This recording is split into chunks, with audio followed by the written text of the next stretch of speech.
the start of every year, I get really ambitious with my Warhammer projects. I plan too many armies, buy way too many kits, and tell myself I'll somehow find time to paint them all. And then reality kicks in. So for 2026, I'm doing something different. These aren't just my Warhammer hobby goals. This is me setting clear projects, clear limits, and a clear direction for the kind of hobby experience I actually want this year.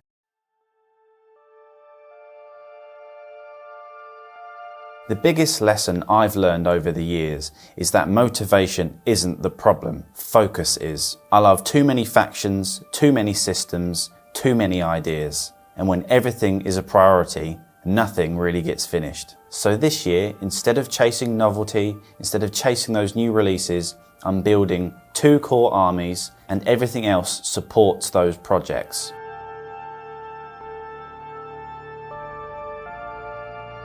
My first goal is 2 1,000-point armies, one for Warhammer 40k and one for Warhammer Age of Sigmar. My first main army for 2026 is going to be a Farsight Enclave army for Warhammer 40k. Lore-wise, I've always loved the Farsight Enclaves. They're Tau who broke away from the Empire, more aggressive, more independent, and a lot less restrained by tradition. They're pragmatic. They get stuck into close combat more than most Tau, and they have this slightly rebellious, almost renegade feel. From a painting perspective, Tau are perfect for what I want to improve this year. I want to get better at wet blending, and I want to get braver with the airbrush. So far, I've only used my airbrush twice. I think the airbrush can really speed up my base coating time when it comes to all of that red armor. They got large armor panels, they got clean, readable shapes, and those battle suits would really benefit from some lovely smooth blends. This makes them ideal for airbrushing those base coats and then really refining those panels with some wet blending for highlights and light placement.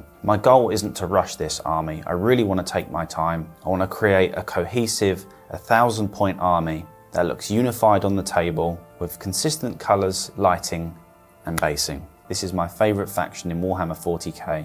I want to take my time with each model, improve my skills, and have a playable force at the end of it. My second core army is Sylvaneth for Age of Sigmar. Lore-wise, they're quite a contrast from the Tau. Where the Tau are clean, mechanical, and precise, Sylvaneth are wild, ancient, and organic. They're living forests given form, driven by cycles of growth, decay, and revenge. I love the Sylvaneth because they're going to let me explore organic textures, things like bark, vines, leaves, and spirits. And there's also going to be a lot of natural colour variation. They're not meant to be perfectly clean, they're meant to look alive. This is where wet blending is really going to shine. Soft transitions in the bark, glowing spirits, and subtle colour shifts that make the models feel natural instead of flat. Airbrushing also helps here for things like zenithal lighting, ethereal glows, and subtle colour variations across large surfaces. I'm deliberately keeping both armies 1,000 points. It's enough to feel complete, it's enough to play meaningful games, but it's not so big that each project becomes overwhelming.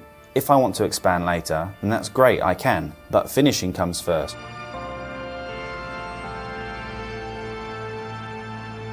To stop myself from burning out and spiraling into unfinished projects, I'm setting a hard rule for 2026. I can only have 3 active hobby projects at any one time. Project 1 is always going to be the Farsight Enclaves, and Project 2 is always going to be the Sylvaneth. And the 3rd slot is going to be much more flexible.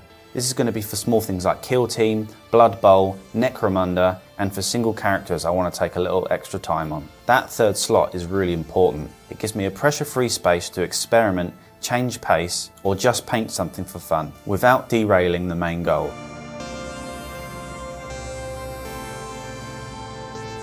This moves on to my 3rd goal for the year. Alongside the armies, I would like to paint at least 12 showcase models this year, roughly 1 per month. These aren't about speed or efficiency. These are about slowing down and pushing my skills. This is where I test new ideas, colour schemes, and techniques before rolling them into my main armies. If something fails here, it's fine. It's part of the learning process.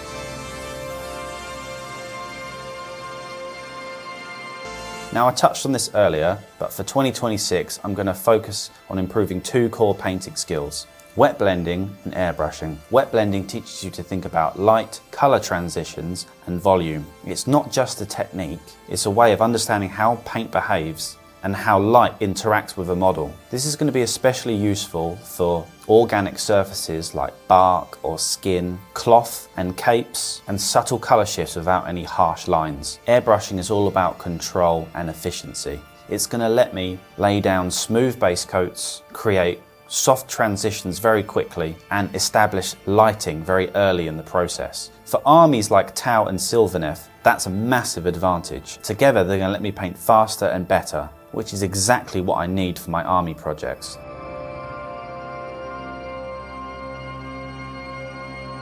All of this ties directly into YouTube. My goal is to upload 1 to 2 videos per month and to reach 2,000 subscribers by the end of 2026. I want this channel to be about learning, experimenting and improving, not pretending that everything goes perfectly.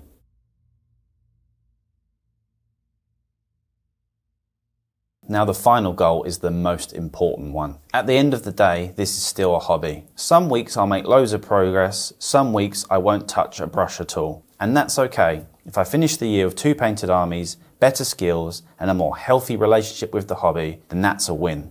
So these are my Warhammer goals for 2026. Let me know what armies you're working on this year and what skills you want to improve. If you want to follow along with these projects, consider subscribing. I'll be sharing the whole journey.